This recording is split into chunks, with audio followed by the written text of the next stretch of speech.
ఈ re release సినిమాల వల్ల ఇప్పుడు కష్టపడి చేసిన సినిమాలు పోటీగా ఆపోజిట్ వచ్చే సినిమాల కంటే రీ రిలీజ్ సినిమాలే ఎక్కువ బాగా పోటీ పడుతున్నాయి. నిజంగా ఈ సినిమాల కంటే రెవెన్యూ షేరింగ్ హౌస్ఫుల్ ఈ సినిమా అవుతుంది కానీ ప్రజెంట్ తీసిన సినిమాలు హౌస్ఫుల్ కావట్లేదు. సో చిన్న నిర్మాతలు ఇలా ఇప్పుడు చేస్తున్న వాళ్ళు కూడా కొంచెం అభ్యంతరం వ్యక్తం చేస్తారు. దాని గురించి ఏం చెప్తారు? అంటే ఇప్పుడున్న పరిస్థితుల్లో సినిమాలన్నింటినీ కూడా థియేటర్స్కి రప్పించుకోగలగాలి.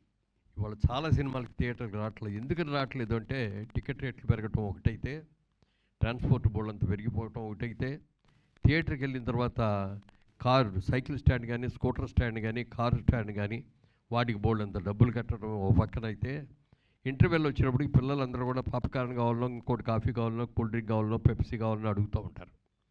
అవన్నీ తలకి మించిన భారం అయిపోతుంది. ఒక మధ్యతరగతి అతను ఓ ఫ్యామిలీలో 4 పిల్లల్ని కలిసి వాళ్ళు భార్యాభర్త కలిసి సినిమాకి వెళ్ళే టికెట్ల ఖర్చు, ట్రాన్స్పోర్ట్ ఖర్చు కంటే థియేటర్లో ఖర్చు ఎక్కువైపోయింది. దీని గురించి చాలామంది పవన్ కళ్యాణ్ గారు కూడా మొన్న కూడా అన్నారు, బయట మార్కెట్లో ఏ రేటుకి అమ్ముతున్నారో థియేటర్స్లో కూడా అయ్యేటట్టుగా చేస్తామని. థియేటర్స్కి రాకపోతే జనం వాళ్ళు ఏమవుతుందంటే గిట్టుబాటు అవ్వట్లేదు. ఎన్నో థియేటర్లు ఉన్నాయి మనకి. ఇప్పుడు మల్టీప్లెక్స్లో వచ్చిన తర్వాత మల్టీప్లెక్స్లు కొంత సేవ్ చేసింది. మల్టీప్లెక్స్కి బాగానే వస్తున్నారు ఇప్పుడు అందరూ కూడా.